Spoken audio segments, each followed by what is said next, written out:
Heavenly Father, we come to you today with humble hearts, seeking your guidance and wisdom as we begin this program.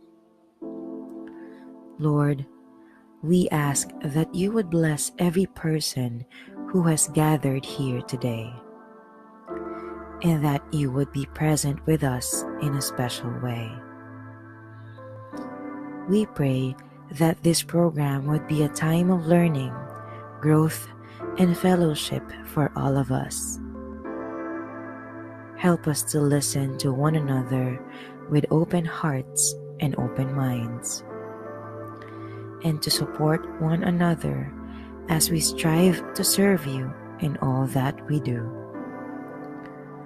Please give us the strength and the courage to follow your will and to use the gifts and talents you have given us to make a positive difference in the world. We pray all of this in your holy name. Amen.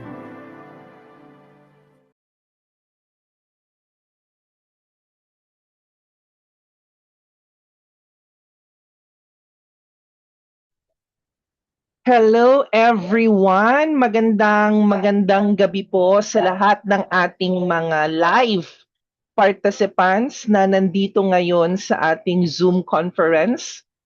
And of course, pati na rin po sa ating mga live participants na nanonood through our Facebook live streaming.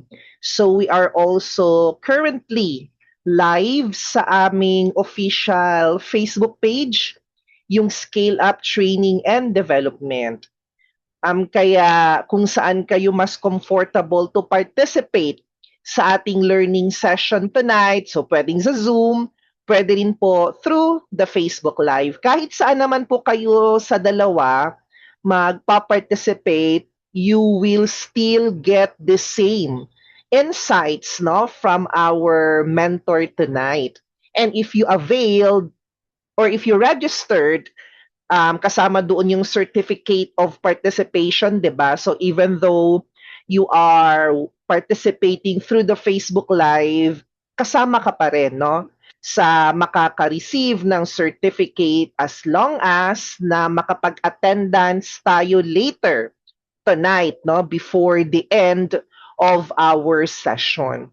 So again, magandang gabi sa ating lahat and welcome to another education-related learning session offered to you by Scale Up Training and Development. So ngayong gabi, we are going to have the sixth or yung ika-anim na webinar series under sa ating education na webinar. Mamaya, i-review natin yung 101 hanggang 105 kasi baka you are also interested to learn from the previously conducted na mga education-related webinars. So bago tayo pumunta doon sa recap, let me share muna sa inyong lahat, especially of course yung nandito sa Zoom, etong mga basic house rules natin. So be responsible for the following house rules. Yung pinakauna natin is to keep your microphone muted. Especially kapag hindi naman kayo in-invite to speak, no? So you need to be vigilant, you need to always check, no? Kasi baka accidentally na-unmute ninyo yung sarili ninyo, so maririnig namin, no? Kung ano yung pinag-uusapan ninyo. Plus, magkakaroon ng distraction, not only with our resource speaker, but also with the co-participants.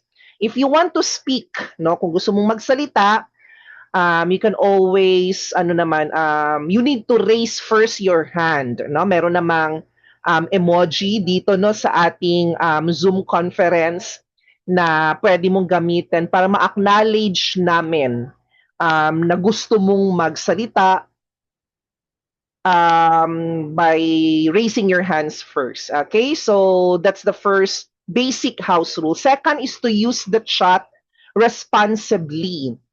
So if you have questions in regards to the discussion of our mentor, pwede naman ninyong i-chat immediately, especially if kailangan siya ng urgent na answer, no? Although meron din naman tayong portion at the end of before the end of this session, meron tayong open forum. Kung pwede namang i-reserve muna yung tanong tapos itatanong mamaya, pwedeng-pwede naman yon. But again, if your question or clarification requires immediate response from the mentor, pwede ninyong i-chat yan sa ating chat box. Sa mga nanonood naman through the Facebook Live, utilize the comment section. Kami na lang ang magre-relay sa ating mentor. Respect the speaker and participants. Stay present and engage. So our schedule for tonight is until 8 o'clock. So 2 hours lang naman yung ating session. And we are hoping na you will stay until the end of this activity. Keep your camera on if possible. So, as I mentioned earlier, this is the sixth, ika-anim na education-related webinar namin.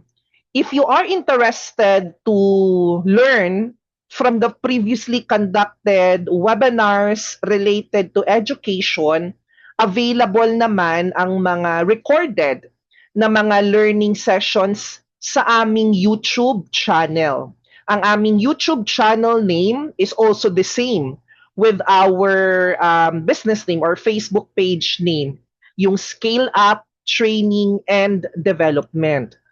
Tapos, after watching, if you are interested to get a certificate, nakikita nyo naman dito sa screen, no, yung ating, yung link na kung saan pwede nyo yan siyang gamitin or i-visit if you want to request a certificate from our previously conducted webinars. So yung ating 101 is all about classroom management. The 102, empowering educators through artificial intelligence.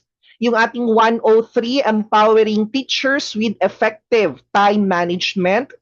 Yung ating 104 is all about social and emotional learning in education. At yung pinaka-recent na natapos natin is all about leadership in education. So yung ating ika-anim na webinar series, this is all about inclusive education practices for diverse learners. This is our 106. And our mentor for tonight is an empowerment advocate and an educator. She is a licensed professional teacher, currently holding a position as teacher 2 in Tupi National High School. For the benefit of all, makikita siya sa South Cotabato Province, no? Tama ba? South Cotabato Province, no? Kasi Tupi, no? Municipality of Tupi in South Cotabato. So please help me welcome our mentor for tonight. We have Mentor Mary Faith ASIM LPT. Hello, Mentor. Good evening. Hello, Miss Pipe. Hello, everyone. Good Hi, hello. evening. Yan. Ayan. So Malamig naririnig na naman. gabi para sa Oo lahat. nga eh. Lalong dito din sa Davao actually maulan din. Yes, mabuti Okay, sige. naman. I will end my screen na para makapag-share ka na and then you can now start whenever you are ready. Hey, so magandang gabi sa lahat na nandito ngayon sa ating webinar. Ayan. Palagay naman po kung saan po yung location ninyo. Pwede pong malaman. Palagay sa ating chat box. Meron tayong from San Fernando, Pampanga. Si Miss Lerish Bolioso. Hello, good evening po. Meron din tayong from Eastern Samar. Wow, si Ma'am Mary Ann Bano. Yan. Malawak na yung naaabot ng ating webinar series ngayon. Meron din tayong from Mankayan, Benguet. si Ma'am Premeline Ngasio. Yan. And we also have from Caloocan City.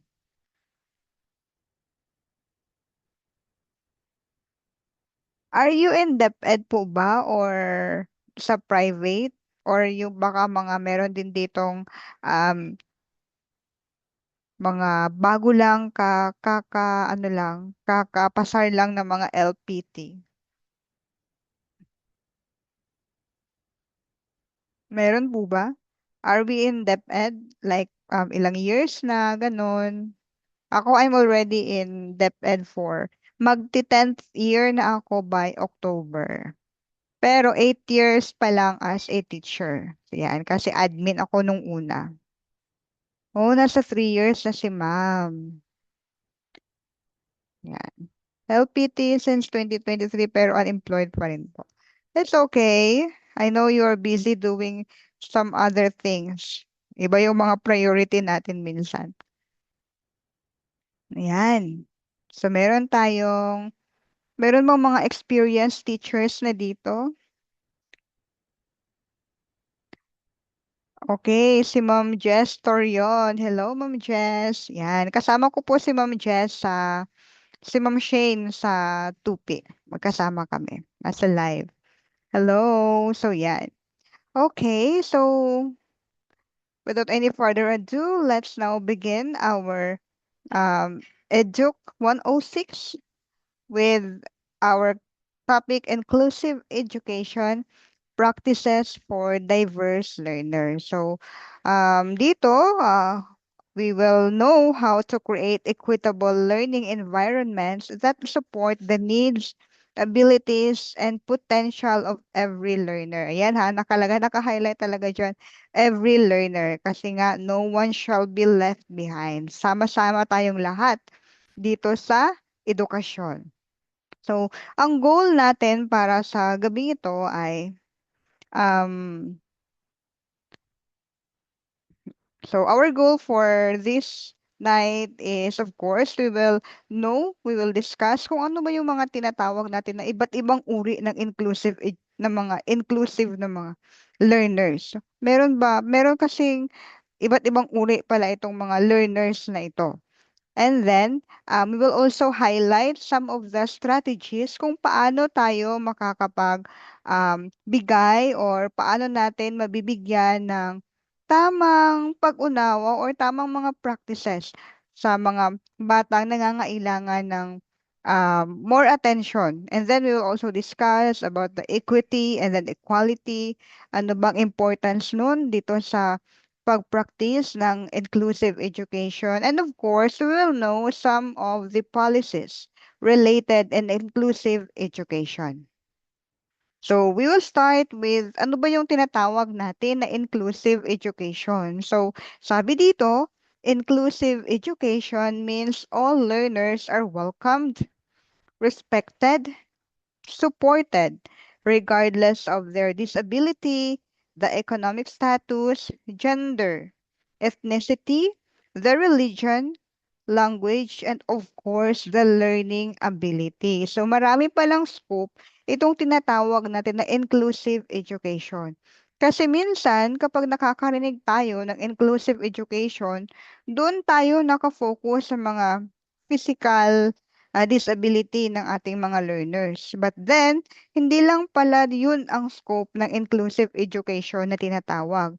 It also capture the different aspect like the socio-economic status.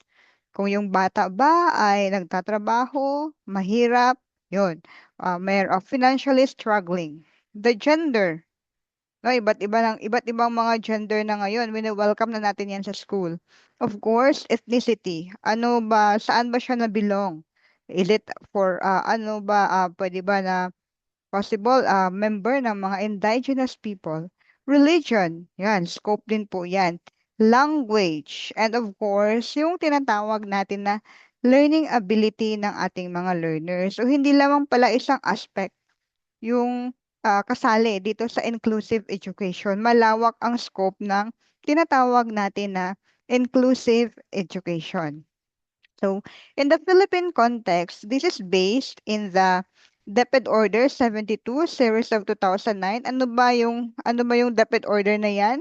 Mamaya at the end of this presentation, malalaman natin kung ano yung DepEd Order 72 series of 2009 or baka merong nakakaalam diyan na wag kayong mag-ano, do not search it in Google.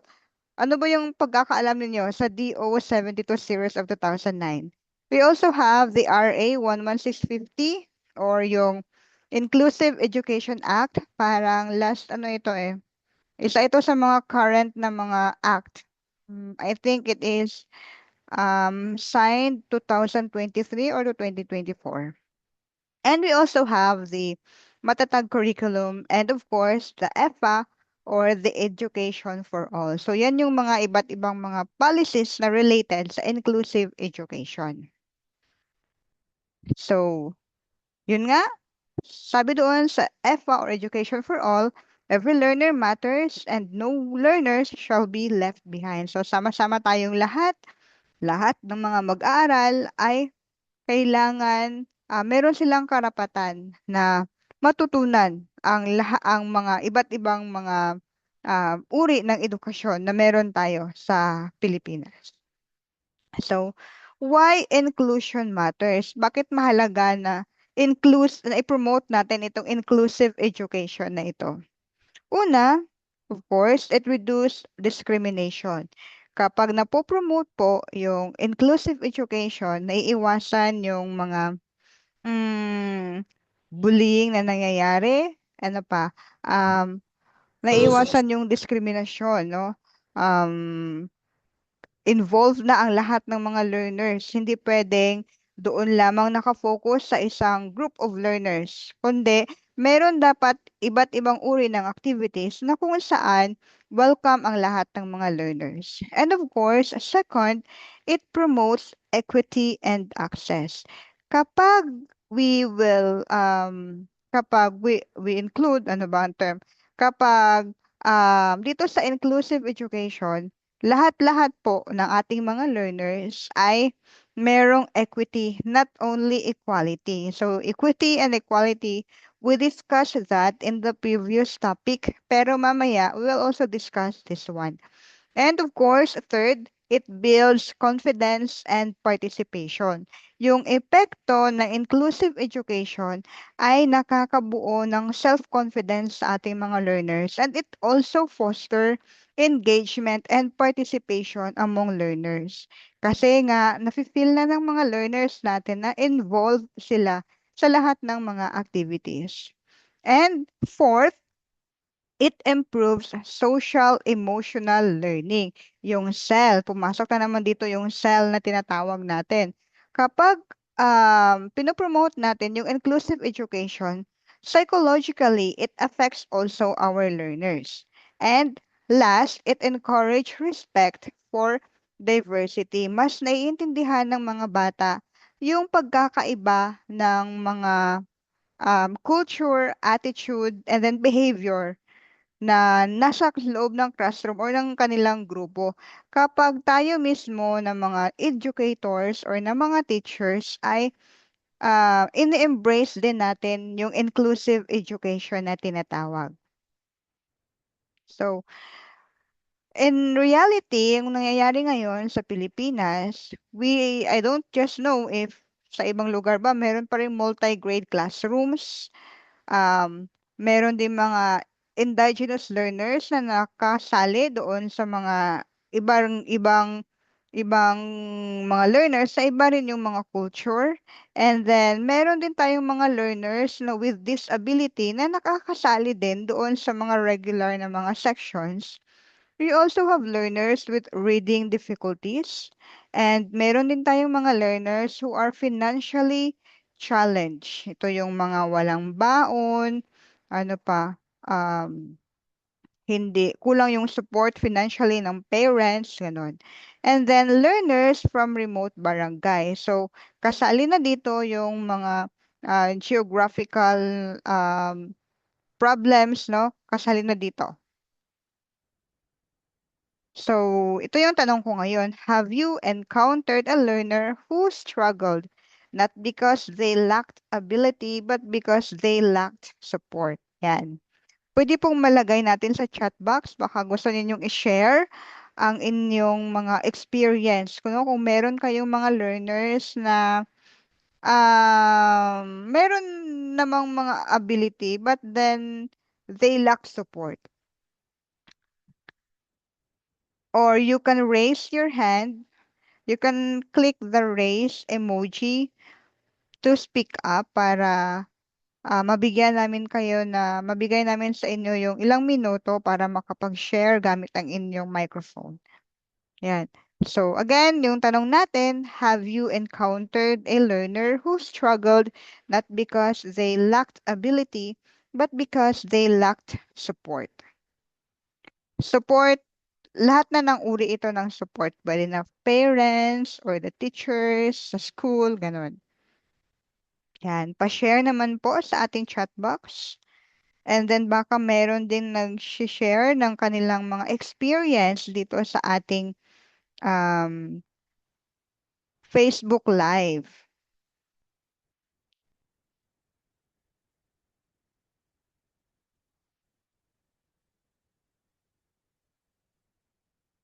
So, ayan.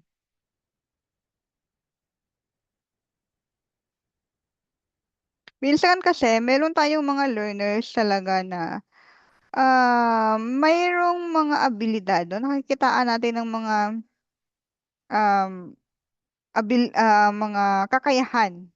Yun nga lang, meron ding mga times na hindi sila masyadong, kumbaga, hindi, hindi nila nagagawa. Kasi nga, kulang yung pera, kulang yung support from the parents. So, yan.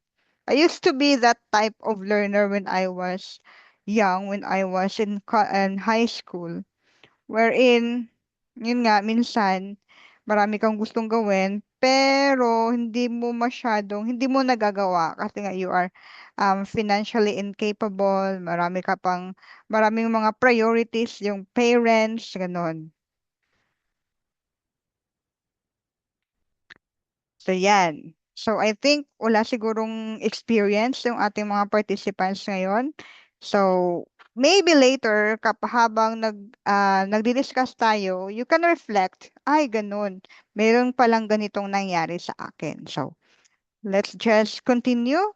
So, basically, there are 5 types of diverse learners in the Philippine context.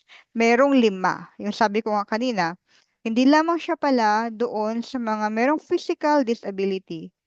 Hindi lamang siya doon sa bulag, bingi, yung pepe, kasi yun yung ating concept of um, parang inclusive education. Yun yung concept natin eh kapag nakakaling tayo ng at first, yun talaga yung concept ko ng inclusive education. Doon lamang nakafocus sa mga mayroong mga physical abilities. So, kaya nga, um, merong mga paaralan na nag-o-offer ng education for learners with special needs, no? Merong mga special na mga classroom or special na mga sections na kung saan iniipon yung mga learners with special needs, and then sila-sila lang din yung mga involved sa discussion. Katulad ng may mga bulag, meron tayong mga deaf mute, meron tayo minsan yung mga physically disabled na mga learners. So, iisang section, binubuo sila sa isang section. Yun yung ginagawa ng ibang mga paaralan. But then, sabi ko nga kanina, meron pa palang iba't ibang uri ng diverse learners no, na involved dito sa inclusive education na tinatawag. First, we have those learners with disability. That is the very common na concept natin na pag sinasabi nating inclusive education. Sila yung una-unang pumapasok sa isip natin. But then, we still have 4 more. So, ito pala yung mga learners at risk. Sino yung mga learners na ito? Letter C, or third, we have the indigenous people or the IP learners. And then letter D, we have the fast learners and then the gifted learners. Kasali pala sila sa inclusive education na tinatawag. And learners with literacy and numeracy gap. Itong letter E, this is very trending, lalo na sa mga DepEd teachers ngayon nakasali sa aral or as members or as aral tutor. So ito yung mga involved doon sa ating aral program. Ito yung mga learners with literacy and numeracy gap. First na type of diverse learner ay yung mga learners with disability. So ito sila, yung mga learners natin, na sabi ko nga kanina, mayroong mga physical disabilities, mayroong mga visual impairment, bulag, pwede na one eye or both eyes. And then yung mga learners natin, mga mayroong hearing impairment, learners with autism, and then learners with ADHD. So sila yung mga kasali dyan sa learners with disabilities. Yun yung very common na parang pag narinig natin yung inclusive education, sila yung pumapasok sa isip natin. But then there's more. Letter B, or the second group of diverse learners, are those learners at risk. Bakit at risk? Sila yung mga learners na at risk of dropping out or may possibility na hindi nila matatapos yung pag-aaral because of different reasons. Una-una, they are working students or yung mga learners na nagpa-part-time, nagtatrabaho. Second, these are learners with um, absenteeism. Yung mga learners natin na palaging absent, wala sa klase. Learners from broken families. Ito yung mga learners naman natin na nagkakaroon ng problema sa pamilya. And then fourth, those teenage parents, yung mga learners natin na maaga pang nag-asawa, maaga pang nabuntis, maaga nagkaroon ng anak. Ito sila ng mga learners na tinatawag natin na at-risk learners. Letter C or yung number 3 naman natin, yung mga IP learners natin. Bakit sila kasali bakit merong portion para sa kanila? Kasi kapag sa ating IP learners, meron silang they have this culture na hindi mo pwedeng basta-basta na lamang ma-diversify. We need to respect their culture, their local culture. Second, we need to use contextualized examples para sa kanila. And then third, we need to integrate local stories and then their traditions para mas maintindihan nila yung concept ng ating mga tinuturo. Fourth, we have the fast learners and the gifted learners. So, kasali din ito sila na dapat tutukan sa inclusive education. Ano yung dapat na gagawin ni teacher kapag meron siyang mga fast learners and gifted learners? Una, we need to create a differentiated activity for them. Kasi para naman, ito yung nangyayari. Sa isang classroom, kapag meron diyang nasali na fast learner or yung mga gifted learners, ang nangyayari board kasi yung mga FL natin. So, minsan, um, hindi, kahit na alam na nila or medyo advanced yung kanilang learning, it is our task as educators na dapat bibigyan sila pa rin ng activity. Hindi pwede na hihintayin nila yung iba na matapos sa kanilang mga activity bago mag-resume si FL or yung ating gifted learner sa kanyang activity. Dapat we need to prepare additional activity for those type of learners. Second, meron yung mga learners natin with leadership task.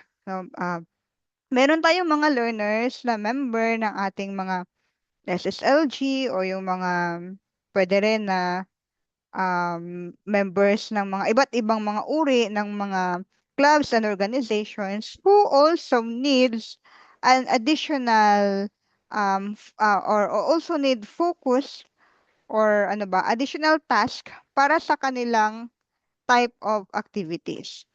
Third naman, enrichment projects. So, meron din tayong mga learners minsan na mayroong mga ginagawang mga enrichment projects or pwede rin na mga kasali na dito yung mga learners natin na kasali sa iba't ibang mga competition, whether sports or academic competition. So, sila yung mga kasali dito sa group of fast learners and gifted learners. So, meron po ba kayong mga ganong uri ng mga learners? Pwede po bang mailagay dito sa ating chat box kung meron kayong ganong uri ng mga learners? Yan. Pwede niyo po bang malagay kung naka-experience or naka-meet kayo ng ganitong uri ng mga learners? So habang nagdi-discuss ako, you can share your thoughts or your insights in our chat box or in our comment section. And the fifth, ito naman yung mga learners natin with literacy and numeracy gaps. Ano yung ginagawa sa mga batang ito? Of course, we need to do a remediation. And then, peer tutoring. And of course, scaffolding. Kailangan silang tulungan para naman matunto nila or maabot nila yung level ng literacy or numeracy na dapat sa kanilang level. Ito yung ginagawa natin ngayon sa summer remedial program wherein meron tayong tatlong uri ng programs, the ARAL for the junior high, we have the ARAL for the senior high wherein meron tayong literacy and numeracy. And of course, yung mga learners natin na kailangan ng summer remediation kasi hindi nila na-meet yung competency sa dalawang subject during the school year or during the previous school year. So ito yung ginagawa ng Department of Education para mapunan yung gap na mayroon yung ating learners. So meron tayong summer remedial program. So pwede po bang pa-share dito sa ating chat box kung meron po kayong mga ganitong uri ng mga learners and how did you interact with those types of learners?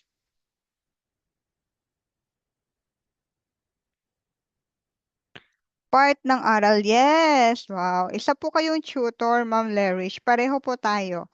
I am also part of tutor, aral tutor. I do peer tutoring. So, ano po yung ginagawa natin doon sa peer tutoring? Yan. So, tama, no? Merong mga peer tutor. Ano yung, of course, the peer tutoring, you do that during the regular class po, ma'am.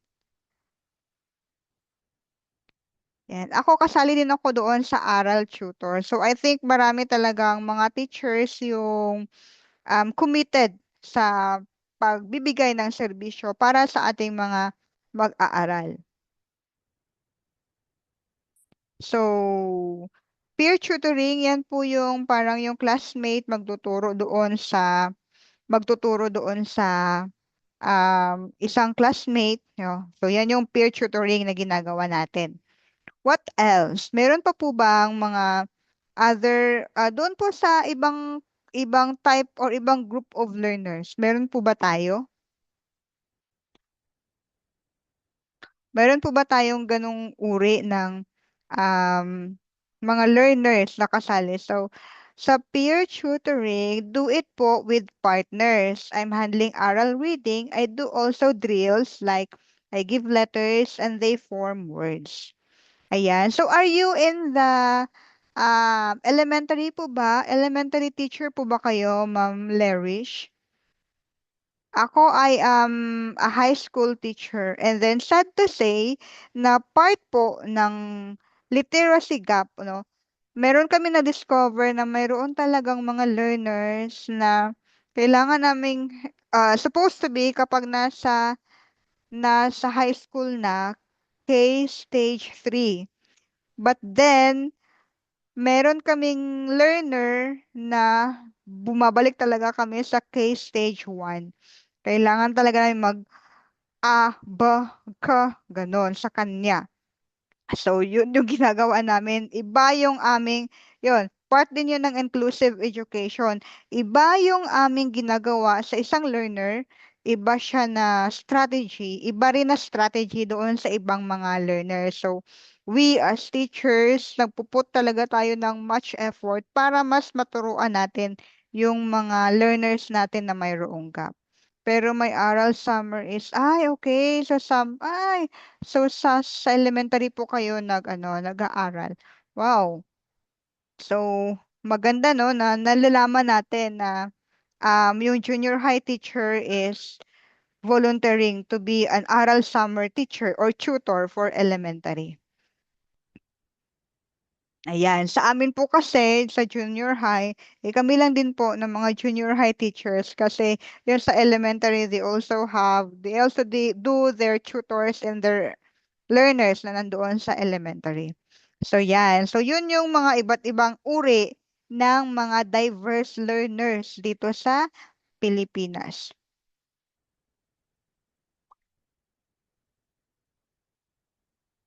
Yan. So next is, yan, meron ako ditong na-prepare na isang case analysis.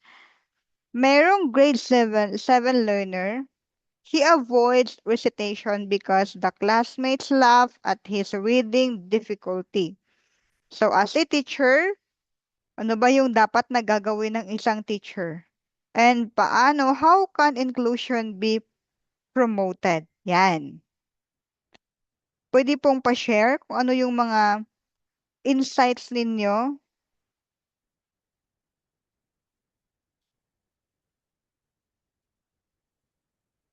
Pwede pong pa-share ng mga insights natin about this case analysis. Yeah, so yung case natin is this one. A grade 7 teacher or learner avoids recitation because the classmates laugh at his reading difficulty. So probably nagbabasa yung bata and then here comes the classmates. Nung ginagawa ng classmate, pinagtatawanan siya. So yun yung situation. Now, as a teacher, ano yung gagawin mo as a teacher? And paano natin ma-promote yung inclusive education sa ganitong uri ng situation? Yan, kayo po na-experience niyo na ba yung ganitong uri ng sitwasyon na kung saan meron tayong learner na parang binubuli ng ibang mga classmates, no, nagtatawanan kasi nga hindi marunong magbasa. Anong ginawa ninyo? Anong gagawin natin? Or ano ba yung dapat na gagawin natin?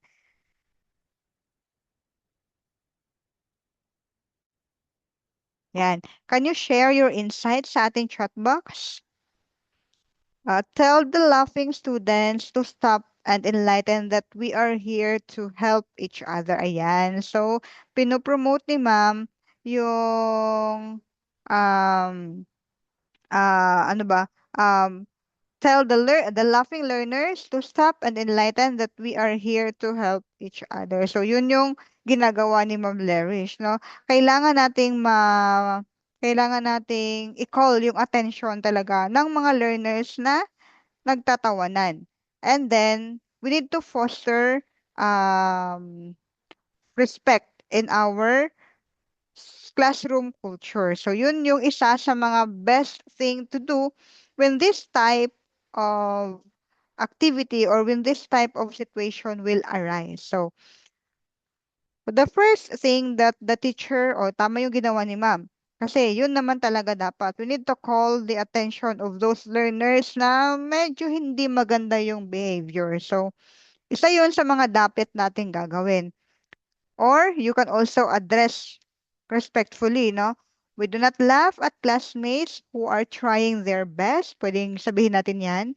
Everyone learns differently, and our classroom should be a safe place for learning. So, pwede nating sabihin yan. And then, habang ginagawa natin ito, we can also go to the learner, yung bata na hindi marunong magbasa. We speak to them privately, we encourage them para naman matulungan natin sila na ma-build ang kanilang confidence. And then, maybe it is about time na tutukan natin sila kasi alam na natin yung kanilang problema. Tutukan natin para naman ma-bridge natin yung gap ng kanilang mga difficulty in learning. And of course, we will also provide support without making them feel ashamed. Kasi nga, nagfo-foster tayo ng isang safe place for learning. And ano yung mga strategies na pwede nating gagawin sa mga bata na hindi masyadong marunong magbasa? Una-una, yung guided reading. Possible, we can do this one-on-one, no?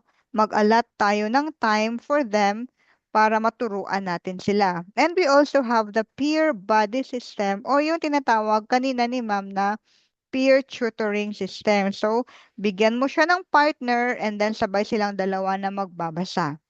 Or a small group participation before, before whole class recitation. So, una-una, bago tayo mag-direct doon sa class recitation, which is individual usually, i-group muna natin sila into small groups.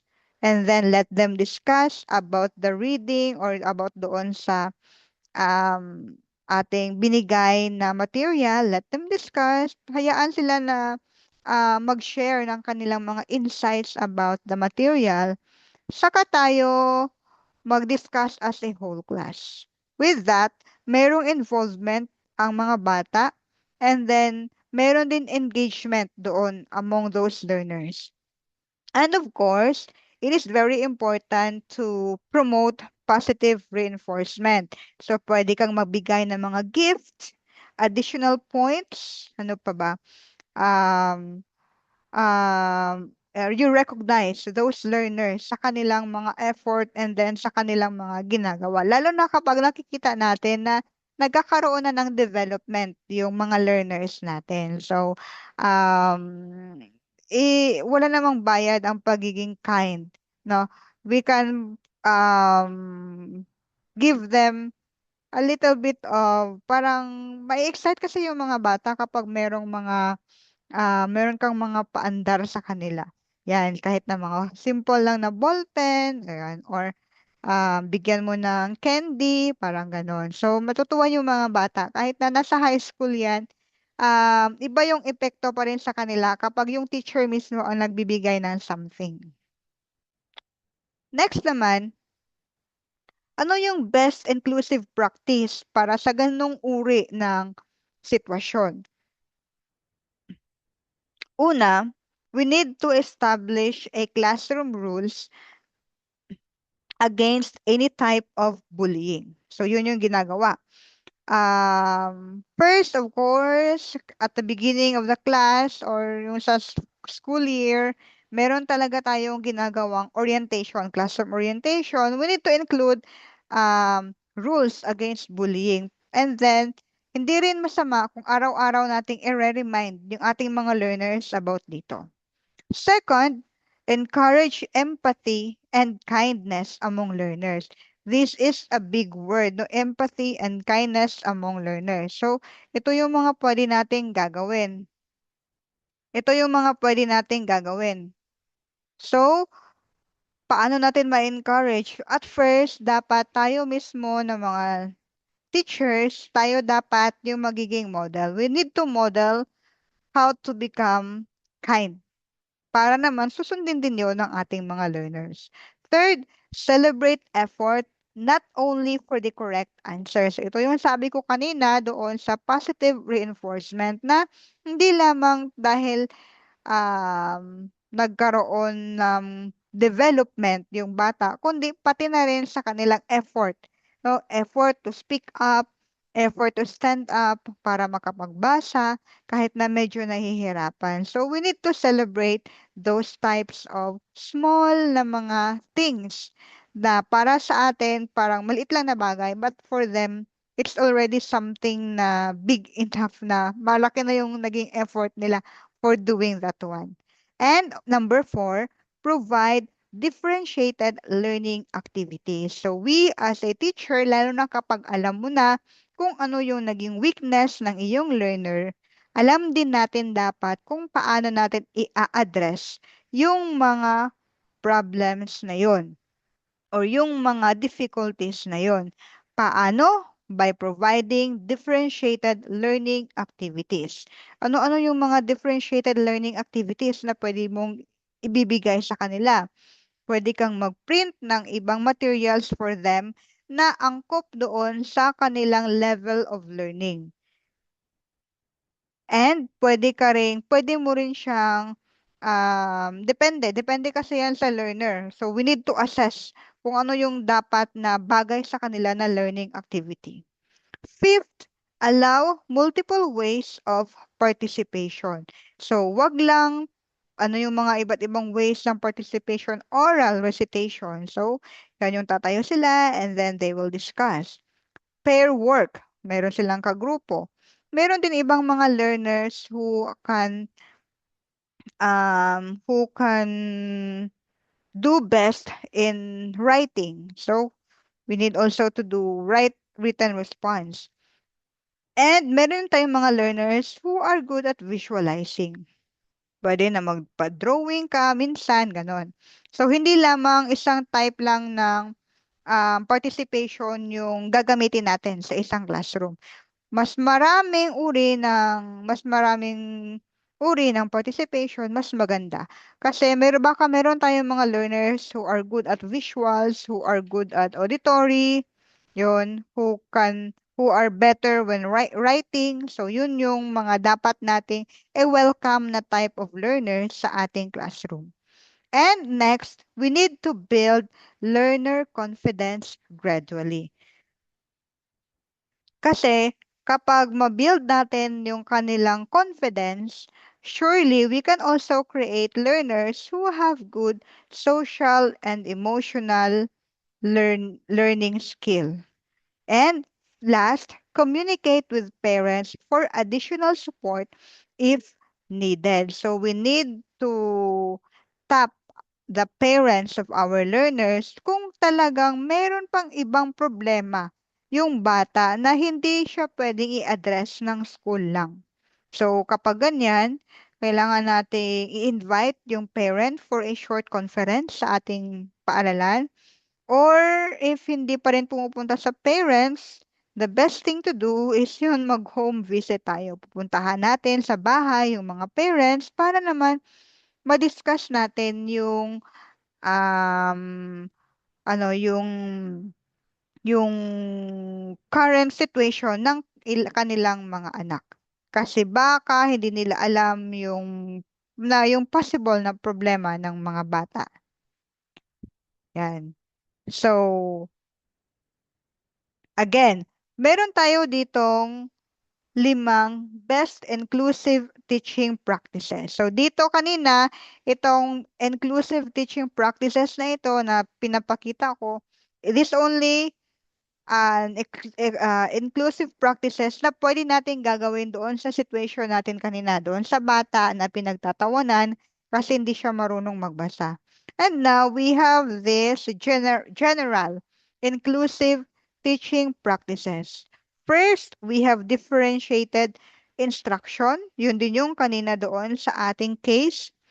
And second, we have the Universal Design for Learning or the UDL na tinatawag. Third, we have positive classroom environment. We need to promote a safe classroom environment. Fourth, classroom management strategies.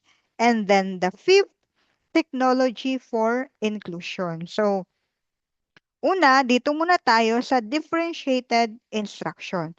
Ito yung mga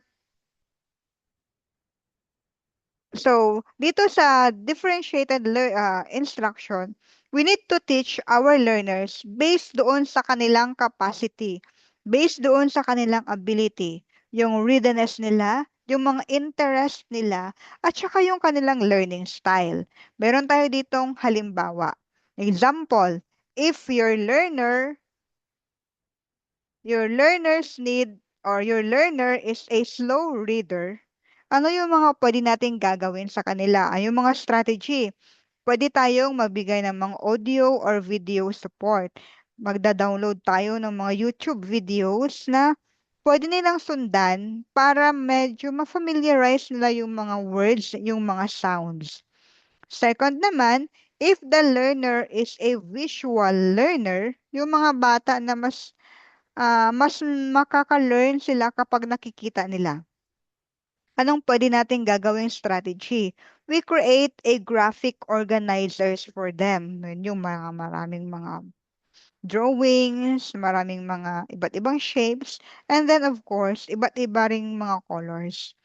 If your learner is a fast learner, we need to create an additional task for them which we call extension task. Ito yung mga dagdag ng mga activities na pwede nating ibigay sa kanila para naman hindi sila ma-bored and then mas ma-enhance yung kanilang learning ability. And if your learner is a shy learner, so pwede tayong mag-start muna ng pair activities. So parang meron mga group activities or dalawa sila doon sa activity para naman mas ma-enhance or ma-build yung kanyang confidence. And then later on, makaka-learn din siya kung paano na magtrabaho ng individual. So parang meron akong naano nito one time sa isang tutorial center. And then yung bata raw, last school year, is hindi siya masyadong nakikipag-socialize doon sa mga classmates niya and even sa teacher. Minsan umiiyak pa kapag iniiwan doon sa tutorial center. But then now, nagbago na yung behavior ng bata and then very talkative. Yan. So, na-enhance yung kanyang learning ability, yung kanyang behavior, which is good. Second, we have the UDL or the Universal Learning or the Universal Design for Learning. Ito yung nagpo-provide tayo ng iba't ibang ways to learn, iba't ibang ways to participate, and iba't ibang ways to express learning. So, instead of just doing the written test regularly, pwede tayong magpa-oral presentation. No, ipipresent yung ng mga bata yung kanilang natutunan sa i-present nila sa klase. Second, we can do poster making. Example, meron kang activity and then pwede naman siyang ang output nila is gagawa sila ng poster. So you can do that. Third naman, yung role playing. Kapag role playing, ito talaga yung role playing. Until now, I can still recall yung iba't ibang mga stories when I was in, ang tawag po nun first year, but now we call it grade 7. When I was in first year, I can still recall some of the stories na pinapabasa sa amin ng aming teacher because niro-role play namin yun. Yan. So I can still remember the concept and then the storyline. Yun lang, minsan di ko na maalala yung pangalan ng mga characters. But then, because na-role play mo siya, meron talagang learning na natitira and or I mean na parang nagla-last longer kapag we do test or we do participations like role playing. And yung medyo nauso na ngayon, digital outputs. Ayan, marami na nagpapagawa ng mga digital outputs. You post online, sometimes others will also create videos and then let the learners post it online. Ayan. So, yan yung mga digital outputs. But then, we need also to be aware that merong DepEd order. Hindi ko lang ma-recall kung anong DepEd order number. Basta yung prohibition of using cell phones during um, teaching learning time. So, bawal nang gumamit ng mga cellphones yung ating mga bata and even the teacher. So, kapag meron tayong mga task, like katulad itong mga digital outputs na nire-require natin, hindi na siya pwedeng gawin during the teaching learning time. So, during sa klase, hindi na siya pwedeng gawin. So, we need to come up with another strategy na kung saan ma-integrate natin yung technology doon sa ating klase or yung digital technology sa ating klase. Pwede na mm, pwede na sa laptop na lang ni teacher mag-answer yung mga bata para na magkaroon sila ng engagement with the digital world. Pwede ganun. Or maybe something else. Ayan. So, yun lang yung mga updates with our DepEd orders nowadays. So yun, ano pa kaya ang mga pwede? Pwede rin na pagagawin ng mga bata ng kanta, yan, song or also tawag dito, tula. Pwede rin ganun. Or ano pa, meron ding one time nagpagawa ako ng drawing sa mga learners. So I think dito na siya kasali sa poster making. Poster making na siya kasali. So yun, yun yung mga iba't ibang uri ng mga strategies na pwede natin gawin sa klase aside from written test. So, next naman na inclusive teaching practices ay yung positive classroom environment na tinatawag. So, una, we need to use respectful language. Kahit na galit na tayo, we need to calm ourselves and then we still need to choose respectful language kasi ginagaya po tayo ng ating mga estudyante. Second, avoid labeling learners. So, wag natin sabihin na si learner number 2 is tamad na learner or pala absent na learner. Wag po yan. Kasi nga, we should create a classroom that is safe. And third, celebrate small achievements. Ayan. Kasi kapag nare-recognize natin yung mga learners natin, kahit nasa mga simpleng effort lang nila, nakaka-build, mabibuild yung kanilang self-confidence sa ganong uri ng mga activities. Fourth, encourage peer support. So, we need to promote this type also of environment na kung saan yung mga learners natin know how to support also their classmates. Fifth, use growth mindset statement. So, anong mga sample nito? Example, you are improving little by little. Or, pwede rin naman, uy, that's good. Tama yung ginawa mo. Parang ganon. Or sometimes you can say, ano pa, yung you can say it in a positive way. Wag yung sabihin mo na mahina ka talaga, ano pa, hindi ka ka-graduate, o parang ganon. Or babalik ka talaga sa ano sa grade 9 or ma-retain ka kasi absent ka ng absent, yung parang ganon. So, although sometimes, ako I admit, sometimes you do that one, kasi minsan din kasi ina-assess natin kung anong klaseng learner yung kaharap natin. Meron kasi tayong mga learners minsan na hindi mo pwedeng i-baby-baby. Kailangan dragon-dragon yung atake ni teacher. Meron tayong mga learners na heart-to-heart talk yung atake ni teacher. Yan. I-heart-to-heart talk mo. But then, bago ka mag-heart-to-heart talk sa bata, dapat meron kang konting background. So, I just wanted to share this parang experience ko lately doon sa isang learner. Sa learner kasi absent siya palagi. Now, I discovered na during sa mga time na nag-absent pala siya, yung kasabay niya rin pala na palaging wala. Yung isa ring classmate niya na absent din parate. So, ang ginawa, separate ang conference sa dalawang batang yon. I talked to him, bakit siya palaging absent, ang sabi, doon daw siya ano, parang pumupunta lang daw sila doon sa may plaza. Everyday, nagtatanong ako, everyday ka ba na umaalis sa bahay niyo? Araw-araw naman daw. Alam ba ng mama at papa mo na absent ka? Hindi, alam ng parents.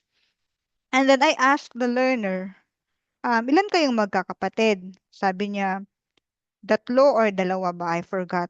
Pero sabi ko, ikailan ka? Sabi niya, siya daw yung panganay. So, medyo nakita ko yung weak o yung ano, yung pwede na papasok tayo doon sa personal life ng ating learner. Sabi ko, I talked to him, you know what? Yung role ng panganay sa isang pamilya is a big role. Parang sa'yo umaasa yung parents mo, ikaw yung unang makakatulong sa kanila, ikaw din yung magiging role model ng mga kapatid mo. And then, medyo na teary-eyed yung bata. And then, sabi ko, anong trabaho ng parents mo? Ang papa ko po is driver. Ang nanay ko is parang nagtatrabaho sa bahay. So, yun, sabi ko. So, ano kaya ang masasabi or ano kaya ang mararamdaman ng parents mo pag nalaman nila na ito yung ginagawa mo. Hindi ka pala pumapasok sa school, na ine-expect nila na pumupunta ka pala sa school. Parang nag-reflect yung bata. And then after that one, basta ang sabi ng advisor after that conference, nung one-on-one conference kami ng bata. After nun, and then napansin ko rin na araw-araw na talaga siyang pumasok. So minsan, dapat iba-iba yung ating mga ating type, yan, yung behavior ng bata, nakadepende doon kung paano din natin i-address yung ating remediation or yung intervention natin. Meron din kasi tayong mga learner na dapat medyo um medyo strong yung ating i-build na dapat authoritative tayo bilang teacher kapag sila yung kausap mo. So yun, iba-iba talaga na iba-ibang character ang ipapakita din ni teacher depende doon sa behavior ng bata. So that is also part of tinatawag natin na inclusive teaching practices. Yan. So, yun, and then to continue that experience of the learner, pumunta yung parent, yung mother, one time, and then medyo delayed na nga yung pag-visit ng parent doon sa school. After that one, sabi ko, ma'am, wala na kaming problema ng anak ninyo. Although sinabi ko sa kanya, inopen up ko na, and then ipinakita ko na, ma'am, although meron talagang month na nagkaroon kami ng problema sa anak ninyo because of his attendance, but then mabuti at nakinig siya sa mga payo namin. So now, nag-improve na yung kanyang attendance. So yun yung isa sa mga wins natin as a teacher na minsan kailangan tayo manghimasok sa kanilang buhay, sa buhay ng mga learners natin. Para na rin, of course, para na rin ma-build yung, ma-correct yung kanilang mga behaviors. Ayan. So, yun yung isang positive classroom environment na isang practice for positive classroom environment. So, next naman we have classroom management strategy. So, ito yung pinaka-common, flexible seating. Isa sa mga ginagawa ko kapag first quarter, ayan, another ngayong school year, hindi na tayo quarter, kundi trimester na tayo. Kasi first try, second try, and then the third trimester. So parang buntis na yung ating school year ngayong papasok na school year. Hindi na tayo quarter, kundi trimester na tayo. So now, balik tayo doon sa classroom management strategy. Meron itong flexible seating. Ako personally, ang ginagawa ko, I let the learner sit kung saan sila komportable, kung sino yung mga katabi nila na mas komportable rin sila nakatabi. Ganyan yung setup kapag first day of class. After that one, if kailangang baguhin yung sitting arrangement, we need to intervene. Kasi para naman ma-correct yung behavior sa ating mga learners, and then of course, para ma-manage natin properly yung ating classroom. Kasi yung iba, sa sobrang confident na nila sa kanilang mga seatmates, nagkakaroon na ng chaos doon sa classroom, medyo maingay. Kasi masyado na silang confident, no, with each other. Yan, mag-iingay na yan sila, we will talk, talk, talk, and talk. So, next naman, body system. So, pwede din ito na doon na sabi ni ma'am kanina, yung sa peer reading. So, yan, meron silang kapartner. Kung sino yung kapartner nila, dapat komportable rin sila na magiging kapartner nila yon. And then, third, we have the visual schedule. So, as teachers, we need to write or post the schedules of our learners para ma-remind sila sa kanilang mga routines and sa kanilang mga task. Included na dito yung ating mga schedule for cleaners natin. And of course, yung mga schedules ng mga bata for their assessment, like assessment nila sa iba't ibang mga subjects. So, para naman ma-remind yung mga learners. And then dapat doon yan sa area na makikita nila palagi. Fourth, we have classroom routine. So, yun, kung ano yung mga gagawin nila everyday. Part yan ng classroom routines. And clear expectations. So, every day or every quarter or every trimester or every month, we need to create a clear expectations among our learners para naman alam ninyo kung ano yung mga goals ninyo for that subject matter or for that month or for that quarter. So, yan. Lalo na itong mga routines na tinatawag, this type of strategy is very helpful for learners who have ADHD, yung mga anxious learners natin, and yung mga learners natin na member or kasali sa mga SPED program. So, they need to create routines para masanay sila na ganun yung kanilang gagawin every day. So, yan. Yan yung mga strategies for ADHD learners, anxious learners, and then SPED learners natin. Next naman is technology for education. So nowadays, there are a lot of applications that we can use in education, just like Canva, the Google Classroom, text-to-speech applications, interactive quizzes, and of course, the captioned video. So, yung caption videos, maganda yan doon sa mga learners natin na deaf. And then we also have the text-to-speech app. Ang PDF, minsan, meron siyang text-to-speech app wherein hindi pala, ang baliktad. Yung sa PDF pala, ano yan, it can read the text. So, meron kang i-click doon and then babasahin niya para sa'yo yung text. So, para ka lang nakikinig ng radyo. I just don't know if you tried that one. Pero, itry ninyo mamaya. Sa mga PDF files, meron siyang part Adobe, parang Adobe ata yun. Meron Adobe PDF ba? Basta meron yun na pwede nang basahin, read out loud. Yun yung app. Yun yung nakalagay doon na na icon. Read out loud. So, kapag i-click mo yun, automatic na babasahin. Maririnig mo yung content ng nandoon sa PDF file. So, yan, read out loud yung i-click mo. And Google Classroom, yun yung mga examples. And then, interactive quizzes. Yan. So, sa interactive quizzes, meron akong nagamit one time na application. Pero lately, parang nagkakaroon na ng problema kasi hindi na mag-function yung code. So, yun, kaya hindi ko na ginamit ulit.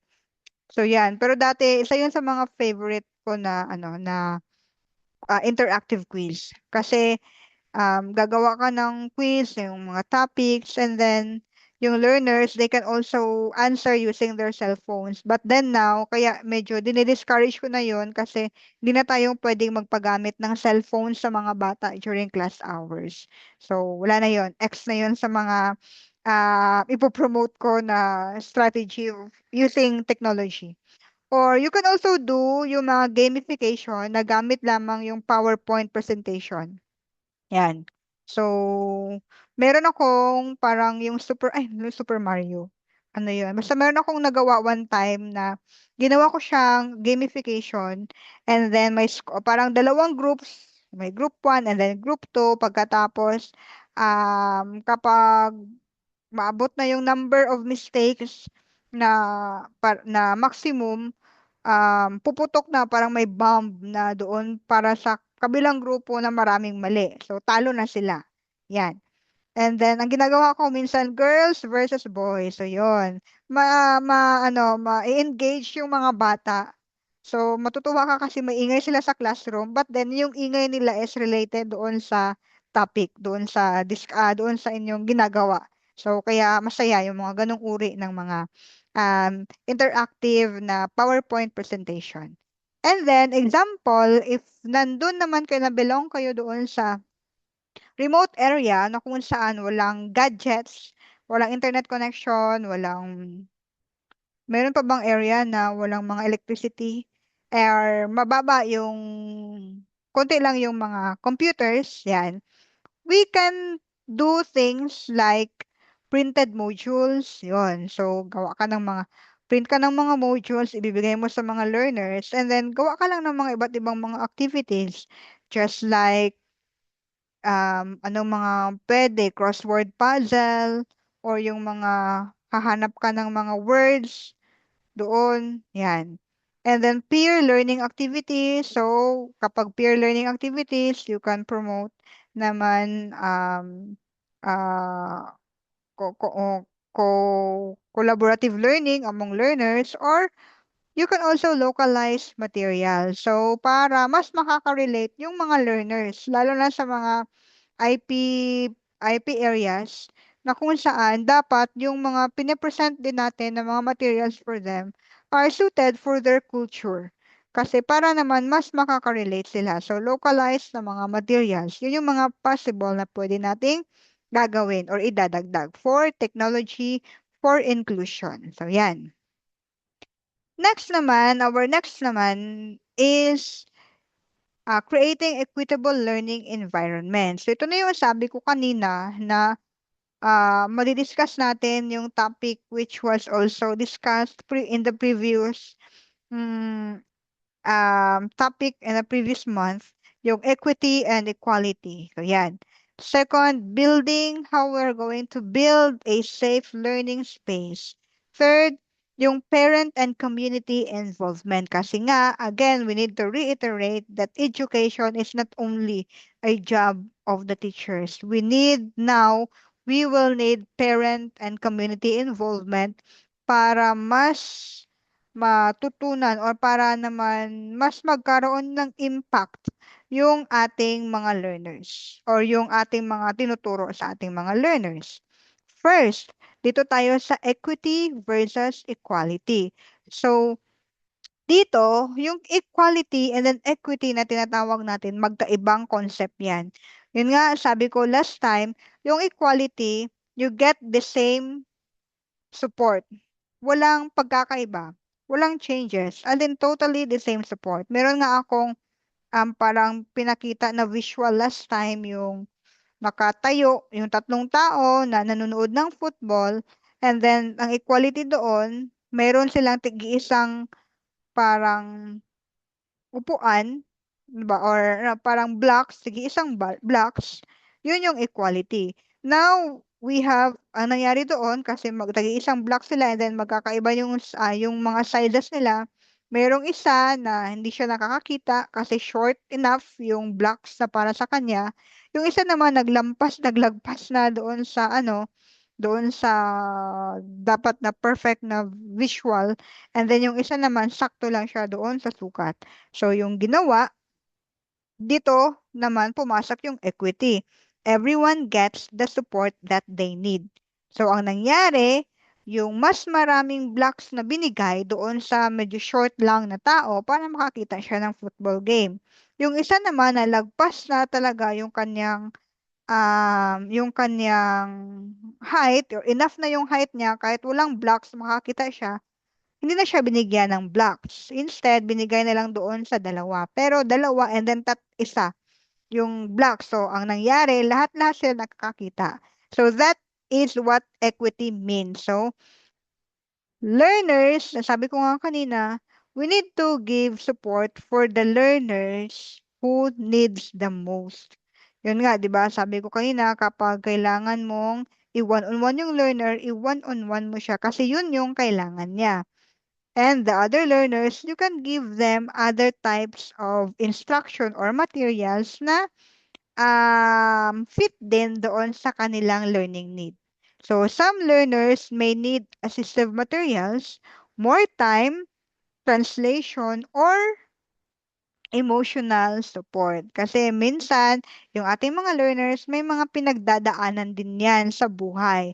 So, hindi pwede na pare-pareho yung ating magiging engagement sa kanila. So, kaya maganda talaga na kilalanin natin yung ating mga learners because Some of our learners may be able enough, marunong magbasa, marunong naman sa numeracy, ganon. Pero bakit mababa ang grade? Maybe because she or he needs something more. Maybe he or she needs emotional support. So, doon tayo papasok sa emotional support. Yan. Or maybe our learners naman mahina talaga sa ganitong type ng learning. Merong learning needs, example sa literacy or sa numeracy. So kapag ganyan, we need assistive material for them or more time for them. So yun yung mga pwede nating gagawin. No, hindi siya ideally mas maganda kapag ano lang talaga, one approach for everybody. But then with the type of learners that we have now, we need to promote equity among learners. Hindi lang pwede equality. Hindi na pwede yung equality ngayon. We need to promote equity.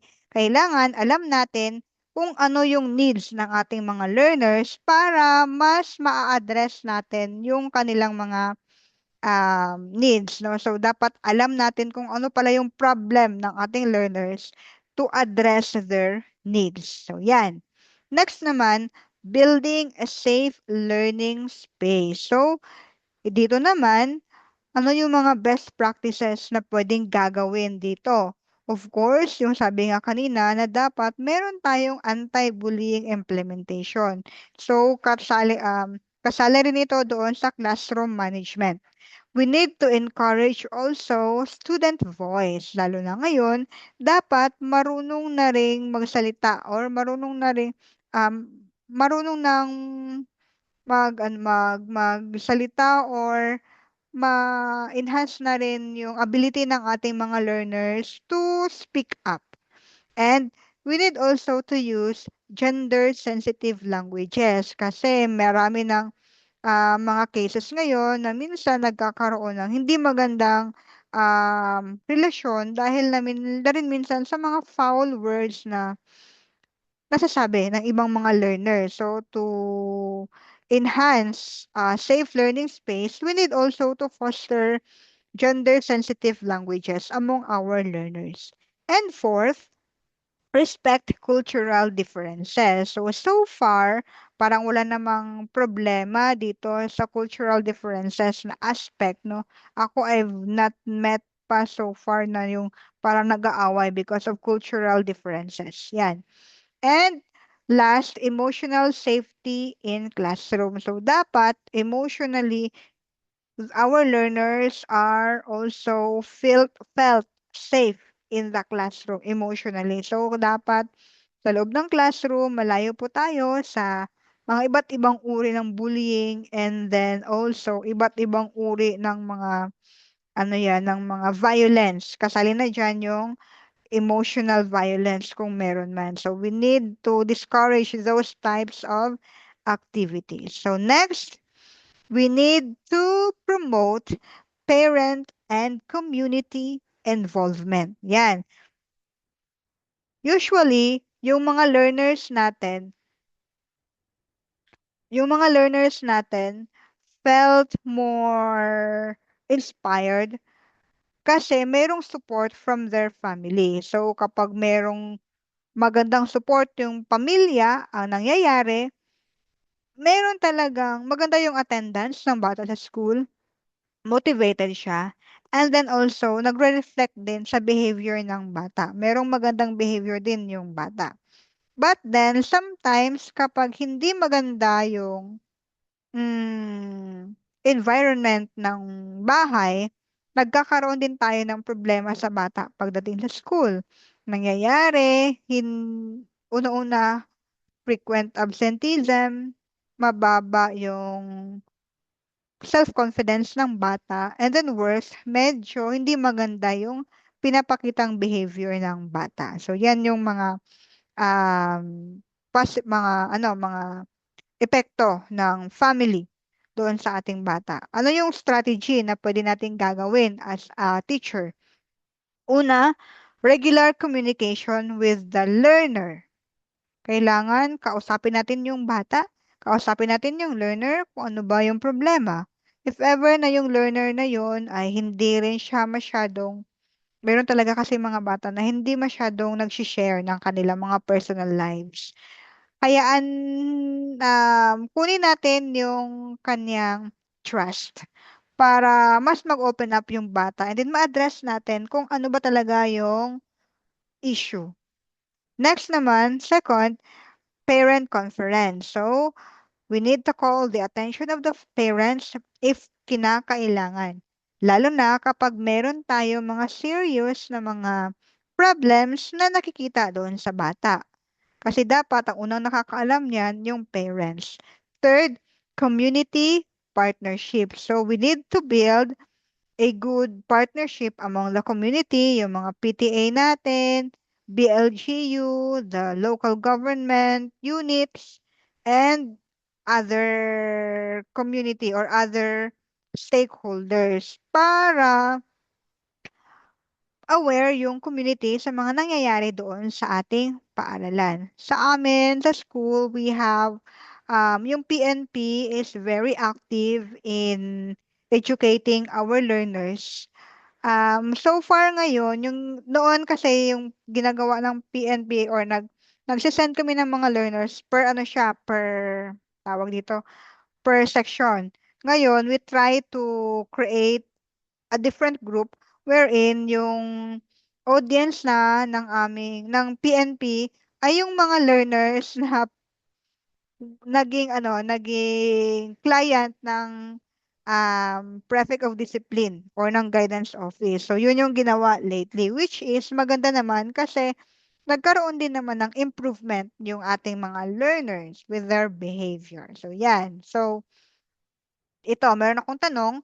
What barriers to inclusion exist in your school?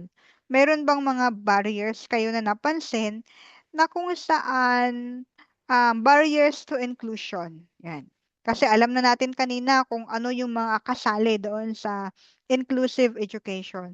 Meron bang barriers? Meron ba kayong nakitang barriers to inclusive education na nandyan din sa inyong school na um, na nandun na nandun sa school, no?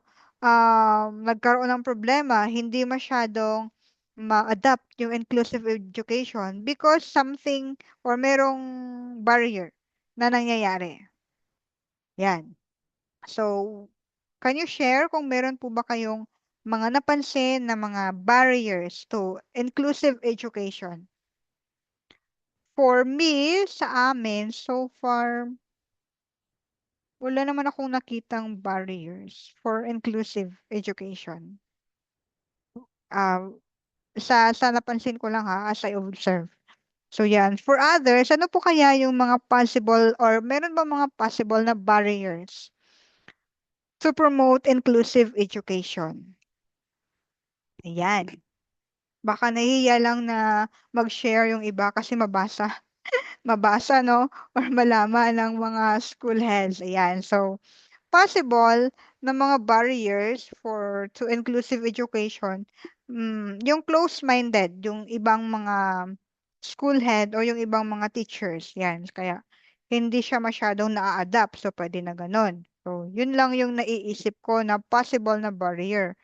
Kasi, what else? Pwede rin naman resources of the school. Baka merong mga school na mayroong mga learners with disability. However, hindi masyadong matutukan kasi walang gamit.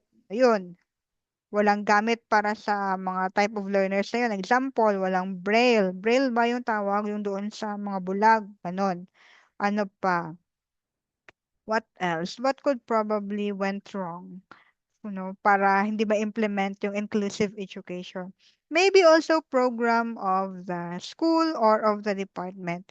Hindi pa masyadong maraming mga teachers or yun, hindi pa masyadong maraming teachers ang trained to give support lalo na doon sa mga learners natin na mayroong mga physical disability. So probably yun yung magiging isa talaga na barrier, no? Kulang pa yung support, kulang pa yung mga trained teachers para makapagbigay ng assistance or para makapagbigay ng support doon sa ating mga learners with disabilities. And maybe also, isa rin sa mga, so ako na ang sumasagot sa aking tanong, pwede rin kasi na wala pang masyadong or hindi pa natin alam kung saan idudulog or sino yung mag-a-assess sa mga learners natin na mayroon pala siyang ganitong type ng learning disability katulad ng mga dyslexia. So, sino yung magbibigay ng assessment nun? Kasi nga, wala pang trained na mga teachers na pwedeng maka-assess kung merong talagang learning difficulty yung bata or yun. So, yun yung mga possible na barriers. So, yan. Okay, dito. First, yung physical barriers. Yung physical barriers, possible na type ng physical barriers ay pwede na yung mga infrastructure. So, wala pang masyadong classroom na pwede para doon sa mga type ng learners na yun. Yan. Second naman, mindset barriers. Pwede na sasabihin lamang ni teacher na nag-aarte-arte lang yung bata na yan, kaya ganito ganyan.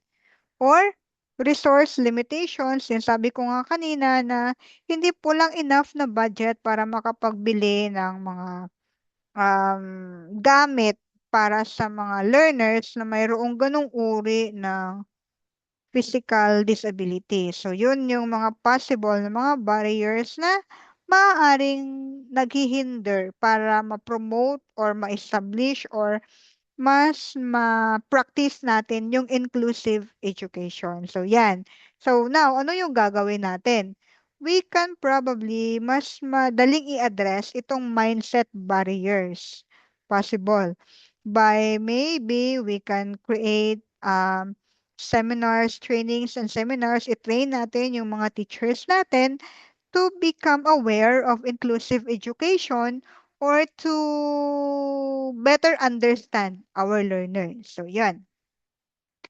Next naman is, dito na tayo sa mga different Philippine policies and framework in education na connected sa inclusive education. First, yung Inclusive Education Act or the RA or Republic Act 11650. Sabi dito, every learner deserves access, support, and opportunity. Ano yung nandito sa Inclusive Education Act? Yung mga, ano lang, yung mga key insights lang yung ipipresent ko. First, it ensures equal access to quality education for learners with disability. Second, it promotes inclusive classrooms where all learners can participate and learn together. Third, encourage schools to provide reasonable accommodations and learner support. And of course, the last, it highlights the inclusion that inclusion is a right and not a privilege. So, dapat kasama lahat, kasali lahat. So, every learner deserves access and support and opportunity kasi hindi yan privilege. It is the right of every learner na maging kasali sa kung anuman ang mga aktibidades natin sa paaralan or sa community. Next, ano yung mga classroom applications na pwedeng gagawin? So, una, yung sabi nga na flexible assessment. Pwede na wag lang puro written. We can do oral presentations, merong mga yung mga mag-drawing, yung mga role-playing, yung mga gagawa ng mga slogan. Next, accessible learning materials. So, merong mga pwedeng magamit na mga learning materials which are also the teachers must use differentiated instruction and dapat learner-centered yung support na ating gagamitin sa mga bata. Second na framework is the DepEd Order number 40 series of 2012 or the Child Protection Policy. Dito naman pumasok yung about naman sa safe na learning environment.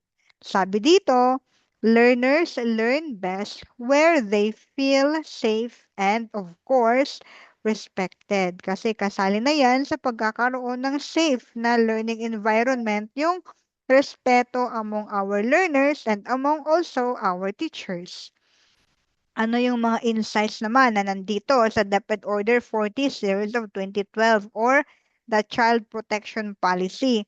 Una, it protects our learners from different types of bullying, discrimination, abuse, and of course, humiliation. It also promotes safe, respectful, and supportive learning environment. Third, it encourages positive discipline instead of punishment and shaming. And fourth, play a vital role in protecting learners' emotional well-being.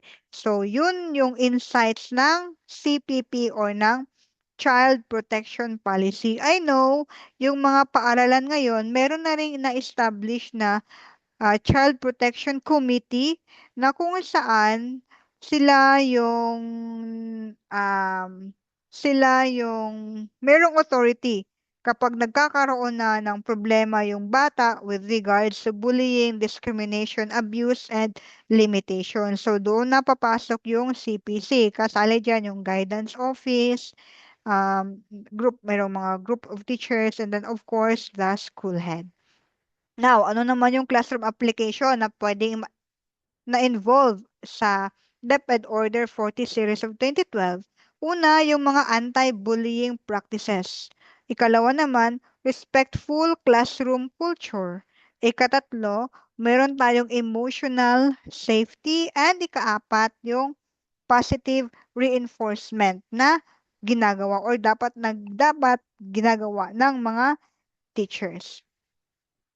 Next naman is yung matatag agenda. Dito sa matatag agenda, we have here the key insights. So, kasali sa matatag kasi overall na yon na well-being, kasali na yung mga teachers, but then we will just focus on the learners. Una, focuses on strengthening the foundational skills like reading and numeracy. Pangalawa, it supports learner recovery after the pandemic-related learning gaps. Kaya meron na tayo ngayong aral program kasi we need to fill in the gap of literacy and numeracy. Third, encourage simplified and learner-centered na mga type of instruction. And fourth, promotes inclusive practices that support struggling learners. So yan yung dito kasali sa matatag agenda. So sabi nga, quality education becomes meaningful when no learner is left behind. Ayan na naman, si no learner is left behind. Ano yung mga classroom application na dapat nating gagawin? Of course, meron tayong mga reading intervention. Ginagawa naman natin. Second, remediation program. So kapag nakikita natin na during in the middle of the school year, meron talagang problema yung bata with regards to the learning activity, kailangan magkakandak na tayo ng remediation program to save the learner um, from being retained to their current grade level. Second, yung differentiated learning activities. So we need to do that kasi nga sabi, our learners are diverse individuals and they need different support.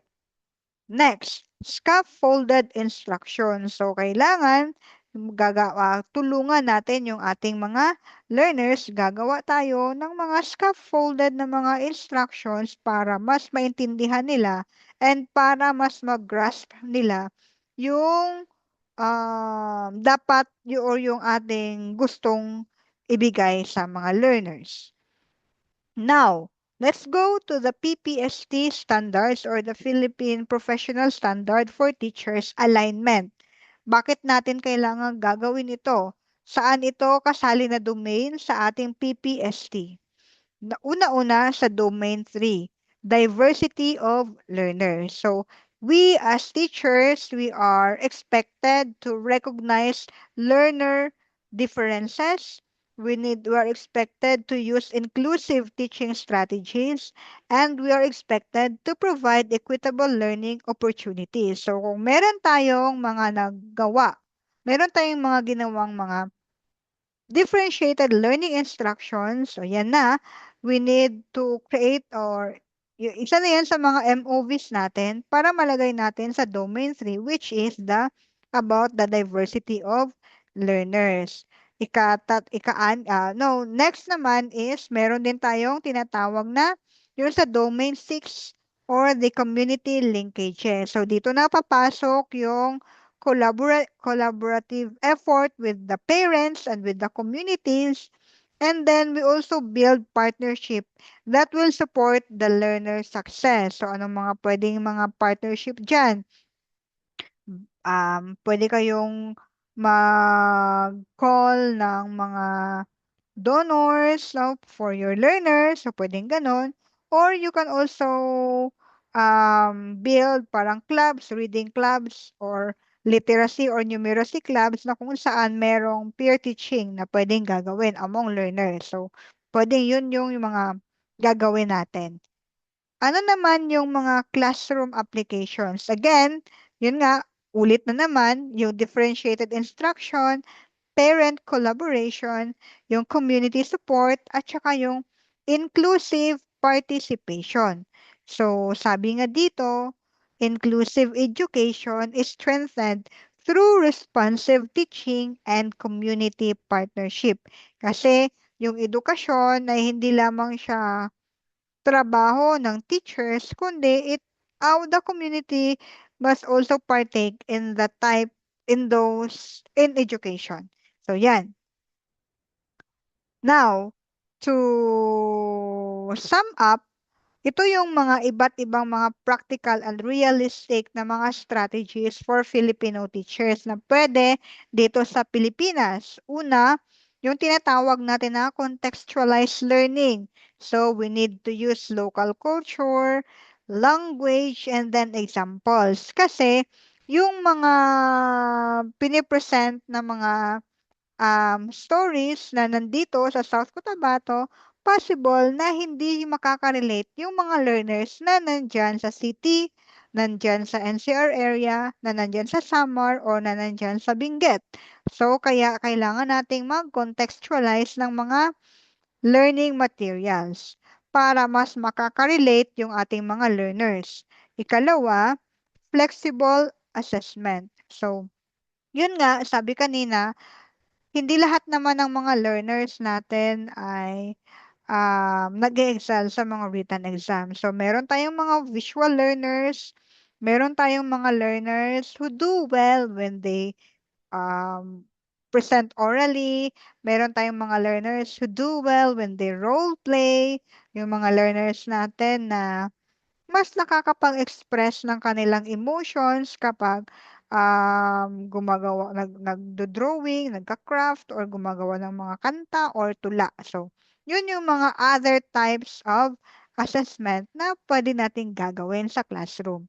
Third, yung peer tutoring. Sabi din ni ma'am kanina na ginagawa niya raw ito. So, this type of strategy is very effective kapag marami kang mga bata sa classroom. Kasi kahit na gustuhin man natin na mag one-on-one tayo sa ating mga learners, but because of the population of the learners in a classroom, hindi mo talaga siya mamimet. Kasi nga, it will take time. So, kapag mag-focus lang tayo sa isang bata, kahit nagustuhin man natin, maiiwan din yung ibang mga bata. So, this type of strategy is effective kapag marami masyadong mga learners ang kailangan pa ng additional na support. Fourth is the positive reinforcement. This is very effective lalo na sa mga struggling learners natin. No? Kailangan medyo mahilig kang magbigay ng reward, mag-recognize sa kanila, meron kang mga pa-surprise para sa kanila para naman mas ma-inspire yung mga bata, and then also it will help make them engage more doon sa kanilang activity na pinapagawa natin. Fifth, we have the remediation program. So, isa na dito, na-mention na dito yung National Learning Recovery Program. Ito yung last year. Parang merong National Learning Camp. 2 years ata siya na nangyari. Meron tayong annually, we have the summer reading remediation. Summer remediation. Yan naman yung doon sa mga learners na may dalawang subjects na retained or hindi nila na-meet yung standard. Hindi na-meet yung passing grade. And we also have the reading intervention programs. And ngayon nga, meron tayong SRP or the Summer Remediation Program na kung saan kasali na rin yung mga senior high. Yun yung latest. Kasali na yung mga senior high doon sa ating remediation program na kung saan they have the literacy and then numeracy. Minsan mga kine-question saan daw kumuha um, ng mga learners para sa remediation program na yon. Remember, we had the RMA at the end of the school year for senior high, and we have the PhilErie also for senior high. So doon, lahat ng mga may frustration ang nakuha sa literacy and lahat ng mga nakakuha ng low emerging sa numeracy, sila yung mga subject for summer remediation program for this summer. Sixth, we have homeschool partnership.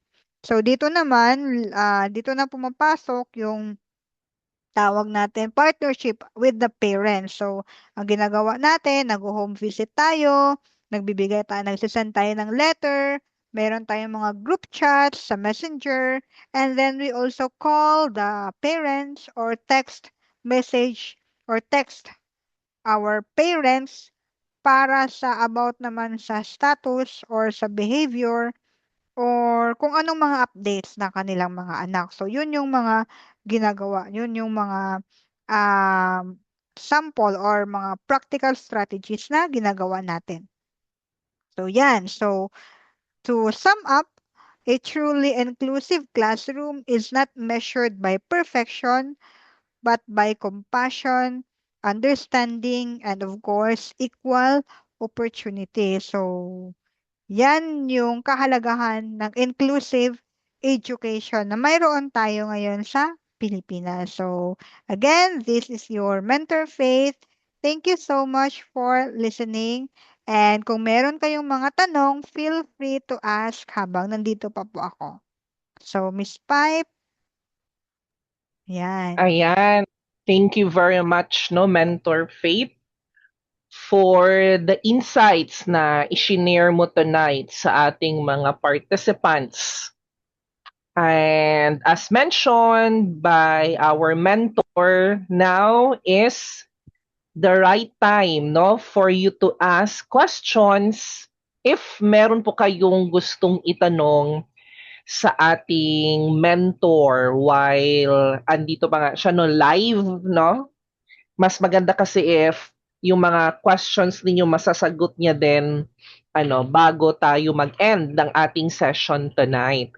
So that's why to those na nandito sa ating Zoom conference, if you have questions, pwede niyong gamitin yung ating chat box para itanong, no, yung questions ninyo para sa ating mentor. To those naman who are currently watching live dito sa ating Facebook live streaming, kung meron din po kayong gustong itanong sa ating mentor, pwede po ninyong gamitin ang comment section, tapos ako na lang po yung magre-relay kay mentor ng question ninyo.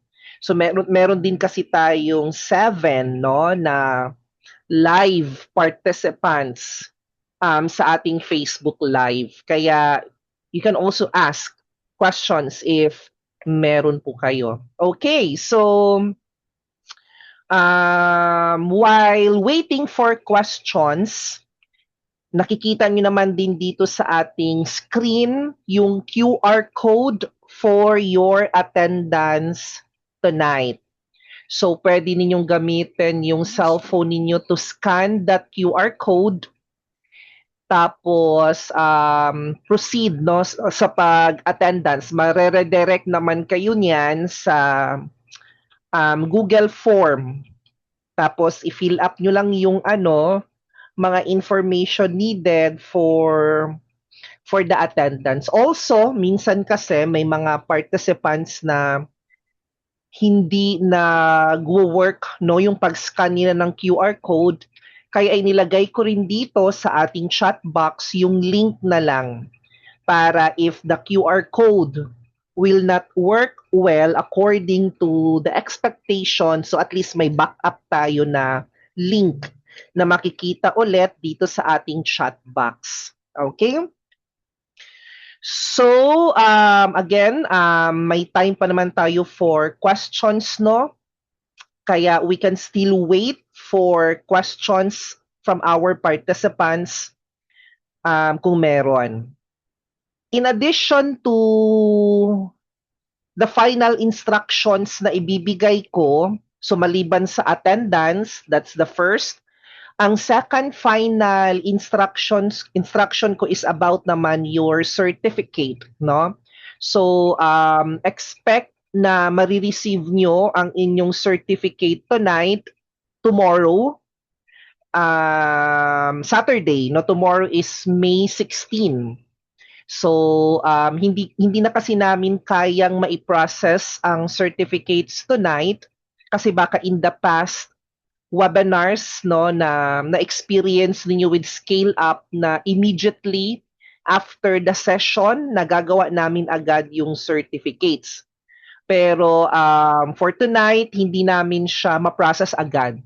So expect nyo na lang na marireceive nyo yan sa email na ginamit ninyo sa registration, dito sa attendance, doon namin ipapadala ang inyong certificates. Okay? So I believe wala naman tayong mga questions na nare-receive no from our participants. So bago ko i-end itong ating session, I would like to invite you sa mga upcoming pa namin na mga webinars for the month of May. So this is actually the third pa lang, no? The third out of 8 webinars na meron kami for the entire month. Actually, na-reschedule lang itong ating Education 106 originally. This was scheduled nung 13 pero na-move siya today. Tomorrow, meron agad tayong susunod na webinar and it's all about professional development. Specifically, critical thinking and problem solving in the workplace. And then yung last 4, this coming May 20, it's all about business continuity planning. Sa 23rd, meron tayong HR webinar about employee relations and talent retention. On the 27th, this is under our administrative, and this is all about task organization and workforce management. And for the last webinar on the 30th, it's under our business development na webinar series.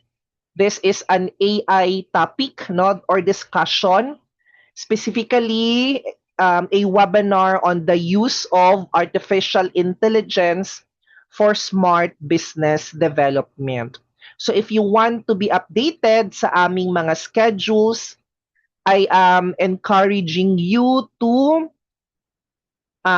follow us no sa aming social media accounts. Lahat naman ng social media namin, pare-pareho lang yung name, which is Scale Up Training and Development. So Mentor Faith, wala naman tayong questions dito, no, both sa Zoom at saka sa Facebook Live. So meaning to say, very clear na intindihan nila yung mga insights na i-share mo tonight.